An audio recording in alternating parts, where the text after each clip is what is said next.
नमस्कार, हॉकफीड न्यूज में आप सभी का स्वागत है। कश्मीर में आतंकियों का काल कहे जाने वाले सीमा सुरक्षा बल यानी कि बीएसएफ के जवान लगभग 14 साल बाद फिर अन्य सुरक्षा बलों के साथ मिलकर घाटी में आतंकवाद को कुचलते नजर आएंगे।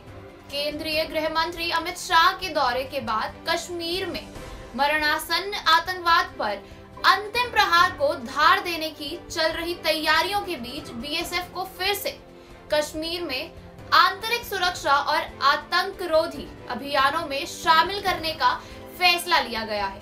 पहले चरण में बीएसएफ की लगभग 2 दर्जन कंपनियों को कश्मीर में तैनात किया जा रहा है।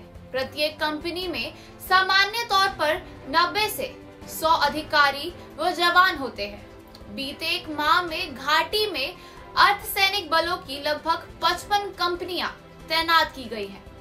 कश्मीर में हाल में आतंकी हिंसा और अफगानिस्तान में प्रशिक्षित आतंकियों की घुसपैठ की आशंका को रोकने के लिए यह बड़ा कदम उठाया जा रहा है।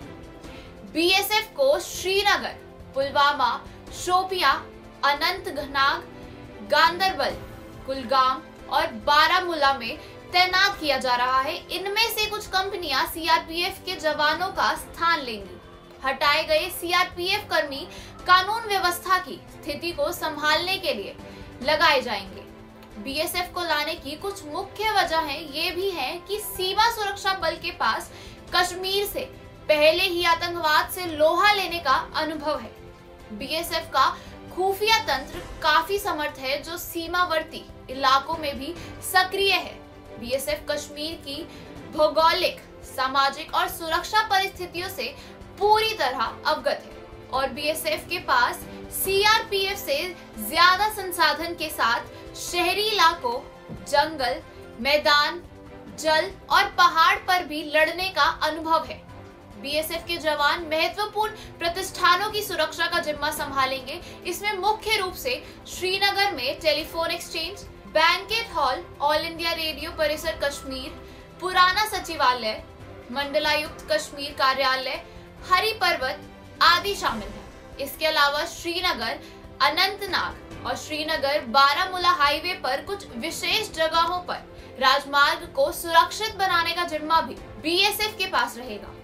इन्हें आवश्यकता अनुसार दक्षिण कश्मीर में आतंकरोधी अभियानों में भी शामिल किया जाएगा। 1993 में बीएसएफ को पूरी तरह से कश्मीर में सक्रिय किया गया था।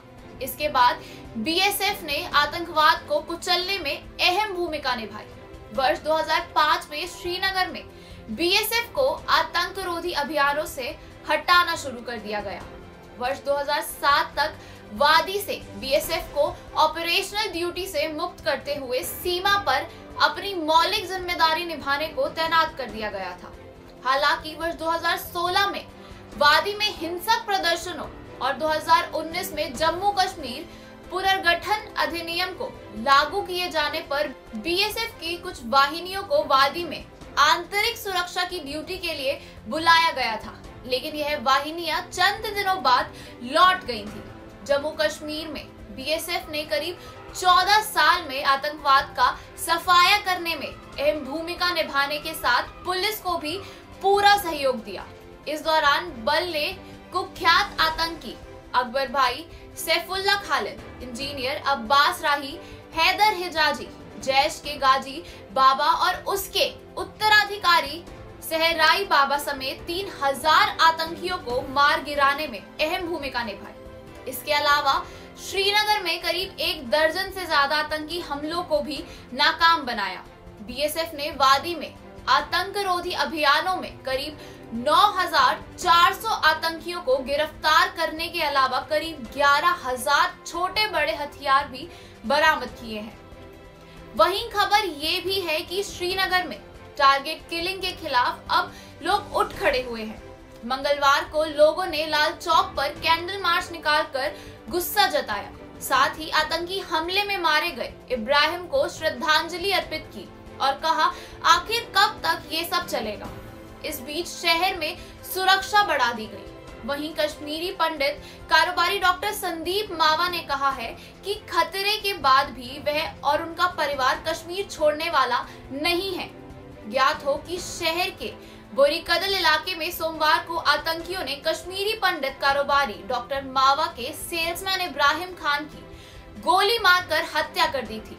संदीप ने बातचीत के दौरान में ये भी कहा कि वह और उसके पिता रोशनलाल मावा आतंकियों के असल टारगेट हैं, जिन्होंने इब्राहिम की हत्या कर दी थी।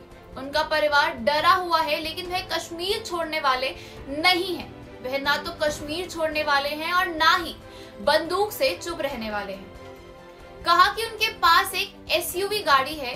दोपहर बाद 3 बजे पुलिस ने फोन कर बताया कि वह टारगेट हो सकते हैं। इस वजह से वो अपनी छोटी कार में घर चले गए। इब्राहिम रात 8 बजे एसयूवी लेने आया। आतंकी पहले से ही घात लगाए हुए थे। उन्होंने मुझे समझकर 4 गोलियां इब्राहिम को मार दी। संदीप ने बताया कि हत्यारे बोरीकदल में कारोबार वाले स्थान के आसपास घूम रहे थे। इब्राहिम उसके पास पिछले 15 साल से काम कर रहा था। मुझे यह नहीं समझ आ रहा कि उसके परिवार का सामना कैसे करेंगे, क्योंकि मुझे लगता है कि मेरी वजह से उसकी जान गई। घटना की जिम्मेदारी मुस्लिम जाबाज फोर्स ने ली है। उसने उर्दू में लिखे पत्र में दावा किया है कि संदीप तथा उसके पिता रोशनलाल मावा असल टारगेट थे। दोनों भारतीय एजेंसियों के लिए काम करने के साथ ही गैर कश्मीरियों को घाटी में लाने में शामिल थे। पुलिस पत्र की वास्तविकता की जांच कर रही है। कश्मीरी पंडित कारोबारी के सेल्समैन की हत्या के बाद शहर में सुरक्षा बढ़ा दी गई है। सुरक्षा बल मंगलवार को भी घटना स्थल के आसपास लगे सीसीटीवी कैमरों के फुटेज खंगालते रहे। फिलहाल उन्हें हमलावरों के बारे में कोई सुराग नहीं मिला है। देश चैनल हॉक फीड को सब्सक्राइब करें और खबरों को शेयर करें। भाइयों बहनों, गौ तस्करी और अवैध बूचड़खाने पिछली सरकारों की पहचान थी। हमारी सरकार ने तो न केवल अवैध बूचड़खाने बंद किए, बल्कि हमारी सरकार ने भाइयों बहनों जितने भी निराश्रित गौवंश थे उनके लिए गौ आश्रय स्थल बनाने का कार्य भी किसी ने किया है तो हमारी सरकार ने किया। पहले गौ तस्करी होती थी, अवैध बूचड़खाने चलते थे। आज गौ तस्करी नहीं, आज तो भाइयों बहनों गौ सेवा का कार्य करके भारत की धरती से, उत्तर प्रदेश की धरती से गौ हत्या के कलंक को सदैव के लिए समाप्त करने का कार्य भी किया जा रहा है। ये बदला हुआ प्रदेश आज इसीलिए विकास की प्रक्रिया के साथ आगे जुड़ा है।